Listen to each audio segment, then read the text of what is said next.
Erling Haaland scored multiple hat-tricks in one match against Honduras under-20s. You won't believe what he said after.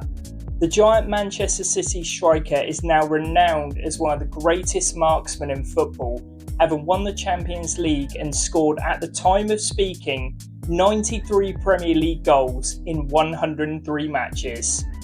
Lars Sivertsen peels back Haaland's upbringing and also the Norwegian mindset in his excellent book, Haaland, the incredible story behind the world's greatest striker. It's such a fun read, comprising stories about Haaland's childhood in Norway and also a potential move to Manchester United. In this video, I'll cover the main themes in the book and give you my honest thoughts on it.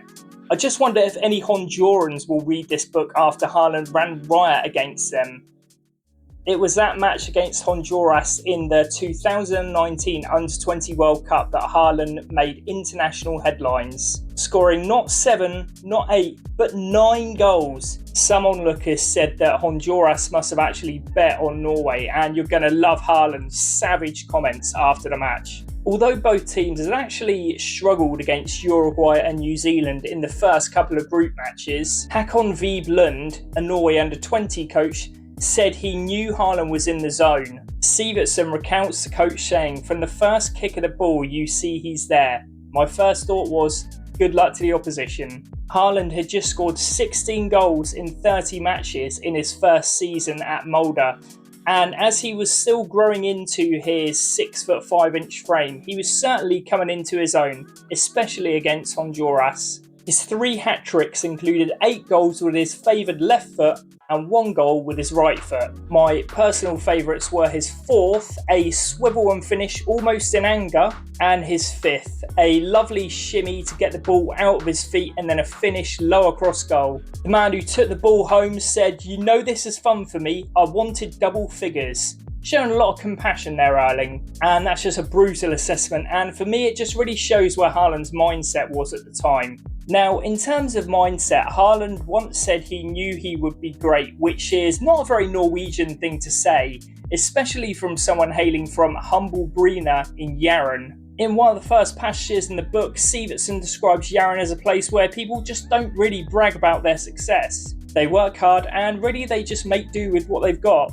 Indeed, Sivertsen states that humility is valued and perhaps an anchor in Norway. This is so interesting because Sivertsen also writes about how there was quite a lot of backlash in Norway when Haaland moved to Manchester City, ostensibly a plaything for the rich. There's also a contrast between the humility and quite stoic nature of Norwegians and the supposed cockiness of Haaland. He of course said he wanted double figures against Honduras and also famously started a feud with Arsenal players. He doesn't really look like someone who's short on confidence. Now, Haaland hasn't played in Norway since 2019, and to thrive at clubs such as Borussia Dortmund and Manchester City, you probably have to be quite comfortable around some big egos. And also, does Haaland really have a responsibility to be humble? His job is to score goals, and he scores lots. So why should people care if he wears that on his sleeve? It's also interesting that one of Haaland's greatest heroes is Zlatan Ibrahimovic, who was probably one of the most self-assured sportsmen ever. Remember, Ibrahimovic also really clashed with Pep Guardiola, one of Haaland's greatest mentors. Speaking of mentors, it's incredible to think that one of the most formative figures in Haaland's early career was Ole Gunnar Solskjaer. The man who won the Champions League with Manchester United brought Haaland from Bryne to Molde when he was just 16 years old. And just on that note, if you are interested in Manchester United, I've also reviewed Matt Dickinson's book, 1999, Manchester United, the treble and all that. I will link to that in the description to this video. So Sivertsen goes deep into Solskjaer's modesty and humility as a player and a manager. Here was a man who typified the super sub role. He didn't start every match, but he was valued and he produced week in, week out, which is why he's now such an icon at Manchester United. Sivertsen also referenced the law of Janti, created by the Norwegian-Danish author Axel Sandemos. The rules, which Solskjaer and his compatriots live by, state you're not to think you're anything special and you're not to think anyone cares about you. So it was very much in that environment that Haaland really developed as a footballer. However, Solskjaer knew how much of a talent Haaland was and encouraged him to show emotion and take risks. Speaking about his managerial philosophy, Solskjaer once said, "You're allowed to try and no one is going to tell you off for trying." To Solskjaer, football wasn't black and white and pragmatism would get Mulder nowhere. Indeed, he actually won Mulder's first ever league title. One of Solskjaer's former players, Mattias Mostrom, said, "He wants to make sure you know he's there for you, regardless of what you want to talk about." After a while, due to Haaland's goals, size and willingness to put the work in, it was obvious that he would move from Mulder to a bigger club sooner rather than later. Furthermore, in 2018, Solskjaer offered Haaland to Manchester United for only £4 million.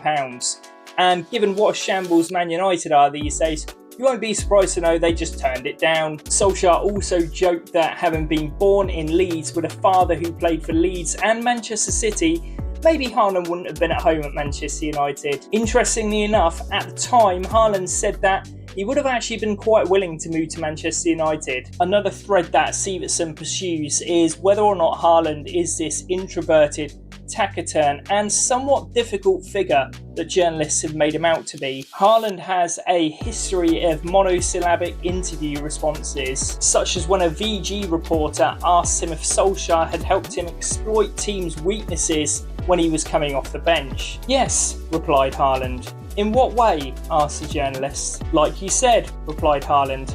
"Can you put it into your own words?" asked the journalist. "No, you've just said it. You've just said it in words." "What is it that Solskjaer taught you?" "I just told you." Hardly a skillful raconteur then. For a time when he was at first at Borussia Dortmund, Haaland became a figure of fun for his remarkably short interview responses. It reminded me of that Michael Elise interview where the guy was just like, "So, tell us about your goal. What happened?" And Elise just replied, "Well, I got the ball, I shot, and it went in." Perfect. At one point, Piers Morgan said that Haaland isn't programmed for basic manners and that his arrogance with the media is unedifying. Also, imagine getting your personality attacked by Piers Morgan. Anyway, the author Niels Henrik Smith explains that some people think Haaland's just shy, other people see it as arrogance. Despite this, every club that Haaland has played at commented on his humility and his work ethic. Staff at the clubs, even the chefs, comment on how really just approachable, personable and down-to-earth he is. What's more, when he left Borussia Dortmund, he bought all of the players and 20 members of staff personalised watches. He wanted to give something back to the people who had massaged his feet, washed his clothes and cooked his food every day. So he shows he's got that level of humility and respect for other people and really understands where he came from. To sum up, this is such an interesting and well-rounded book, especially when it's covering Haaland's early years in Brina. The passages around Brina give it a socio-economic slant as well, which was really interesting, and I always say that if I can learn something new in a book about sport, that's always a massive plus. There was some really interesting comment on youth coaching in Norway too. Sivertsen spoke about how there was a philosophy of fun, inclusivity and everyone learning, rather than just the absolute best players becoming as good as they could be. So on that note, this really isn't a book about Man City, it's more of a look at Haaland's personality, his background and his career through the prism of a Norwegian. Sivertsen is of course a proud Norwegian and he's always funny and informative on the Guardian's excellent Football Weekly podcast. So I wouldn't expect anything other than a fantastic book from Sivertsen, and that's exactly what he's produced. Thanks so much for watching and see you soon.